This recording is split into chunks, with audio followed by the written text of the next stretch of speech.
Welcome to the program. Our sign language interpreter is William Silla. The Kenyan government has withdrawn the controversial Religious Societies Rules 2015 that had triggered an uproar among religious leaders. The rules were set to be gazetted by the end of this week and were to be operational beginning January next year. After a meeting with various religious leaders at State House, Nairobi today, President Uhuru Kenyatta ordered the rules to be withdrawn immediately to be renegotiated with religious leaders from all faiths. Among other requirements, the rules demanded a certificate of good conduct from imams, pastors, rabbis and other religious leaders. They were also required to have certificates showing they were trained to be religious leaders. Also required were constitutions detailing programs, ministries and activities undertaken by the religious bodies. The new rules were to help the government monitor and regulate religious organizations in the country, especially after exposés in media outlets about fraud in some churches and allegations that some clerics were radicalizing the youth. That is the basis of our big question tonight. We are asking you, do you support the withdrawal of rules meant to regulate religious societies in Kenya? Tell us what you think. SMS your yes or no opinion plus a brief comment to our SMS line 22155. You can join that conversation as well online on Twitter at Ben_Kitili, at KTN News, at KTN Kenya. The hashtag is KTN Prime. In just a matter of hours, Deputy Chief Justice Kalpana Rawal will know her fate at the judiciary. The Court of Appeal is tomorrow set to make a ruling in a case in which the Deputy CJ wants to serve for 4 more years and retire at the age of 74.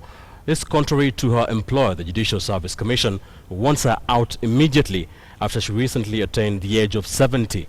Others who want to hang on beyond 70 years include Justices Philip Tunoi and David Onyancha. Rita Tinina reports. The question of the retirement age for judges has for a while now been haunting judges who have been on the bench for close to 3 decades. Deputy Chief Justice Kalpana Rawal, the Supreme Court's most senior judge, Justice Philip Tunoi, and High Court Judge, Justice David Onyancha. All the three lost their initial battle to remain on the bench after the High Court ruled that judges should retire at the age of 70. Justice Tunoi and Justice Onyancha are challenging the retirement age of 70 stipulated by the new constitution, arguing that they were sworn in under the old constitution, which set the retirement age at 74 years. The two got a reprieve after the Court of Appeal temporarily stopped the Judicial Service Commission from retiring them, allowing them to continue serving until their cases had been determined. For Deputy Chief Justice Kalpana Rawal, who turned 70 on the 15th of this month, Friday's ruling will determine whether or not she will continue serving in the highest court in the land. The new constitution was already 3 years old when she applied for the position of Deputy Chief Justice. The Court of Appeal is expected to rule on whether or not it has powers to hear her case.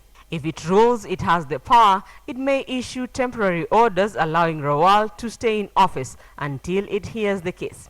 If it rules it has no powers, Rawal's fate may be sealed.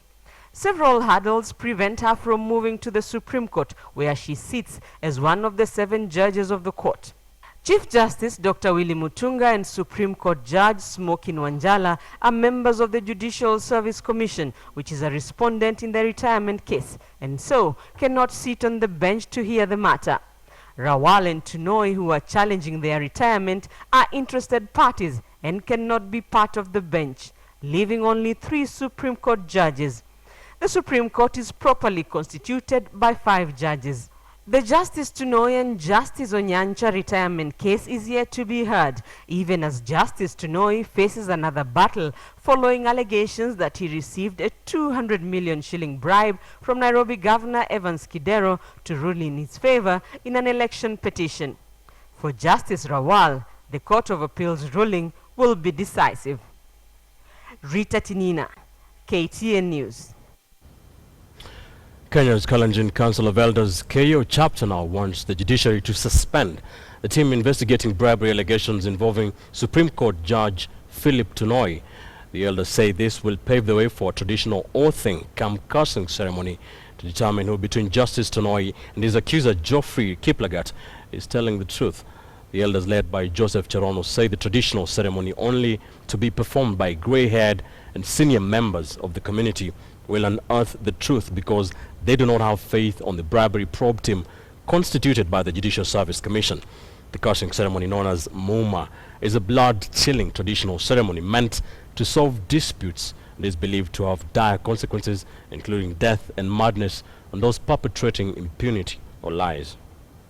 Kuita tunoi na kuita hui lelmet na wakae na watu yao wanakaa kwa ile miti na sisi nakaa kwa hiyo miti, alafu sasa wenye kukata kauli wanakaa pale hapa katikati, alafu sasa atamwambia wamepata kitu kujeni, wamepata kitu kujeni, sema mesikisana au tukule muma. Bas kama wamesikisana hatutakula, kama hawajasikisana hiyo muma naita wenyewe iko wenye kutenda hiyo vitu, na hiyo kitu wewe simama expert na wewe simama.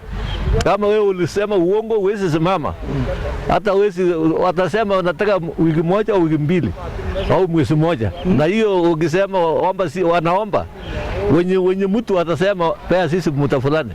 Sasa hiyo kitu watapewa siku hiyo wamesema, lakini siku ya mwisho watakuja kula au watasikizana.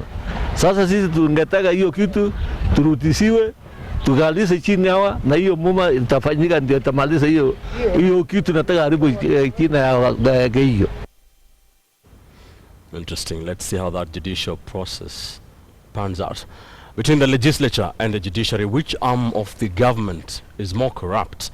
This is a public debate triggered by a bitter exchange of words between Chief Justice William Mutunga and the National Assembly Majority Leader Aden Duale, as each accused the other's institution of being worse in matters corruption.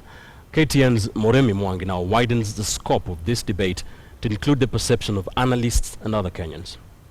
Whether it's a cutthroat race to claim the top prize for being the least corrupt, or a competition to clinch the top slot for being the most corrupt arm of government, is the one hypothetical question that Kenyans are now asking of this Twitter spat between National Assembly Majority Leader Aden Duale and Chief Justice Dr. Willy Mutunga.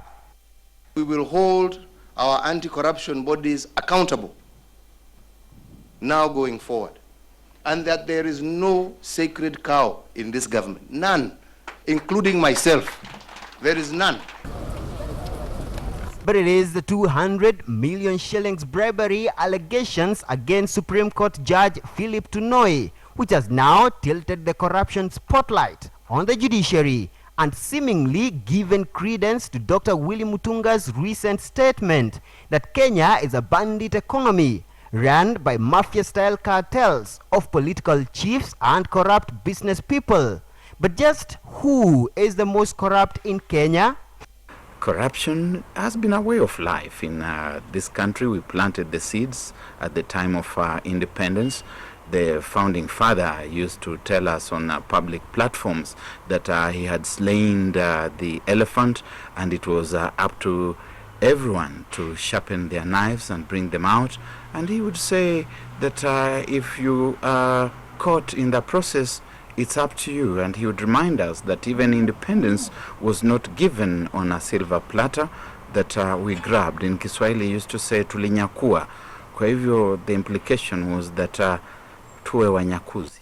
A few months ago, parliamentarians seemingly emerged as the most cunning lot in the corruption game, some dishonestly claiming mileage allowances when they had not set foot in their constituencies, as others reportedly filled attendance reports for their colleagues who were absent from parliament to enable them dishonestly pocket sitting allowances, some allegedly running extortion cartels to write favorable reports. When you find that somebody who is sitting in the National Assembly is celebrating the fact that something seems to be going on in the judiciary, then you can begin appreciating the height of the tragedy. Many more politicians are involved in that thing of corruption, but the judiciary has never been able to punish corruption in Kenya. Kama mimi saizi niko na kesi imekaa kama miaka 2.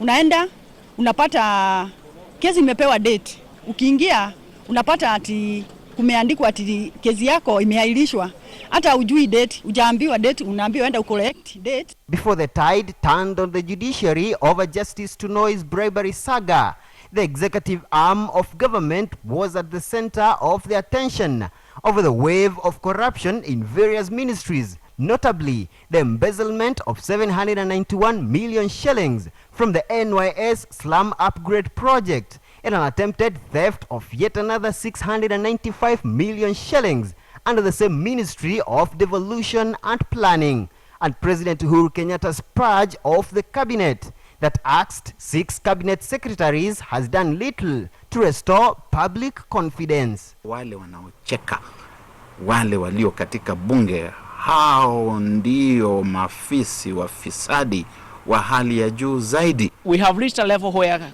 corruption is actually a culture, and it is very hard to eliminate corruption in Kenya.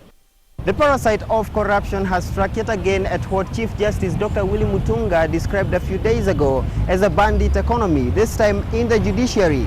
But that leaders across the 3 arms of government have come out to admit that this corruption in government might be a good beginner in the fight against the vice. But Kenyans say this is not good enough, and what they want is a firm, decisive action against the endemic wave of corruption. Muremi Mwangi, KTN News.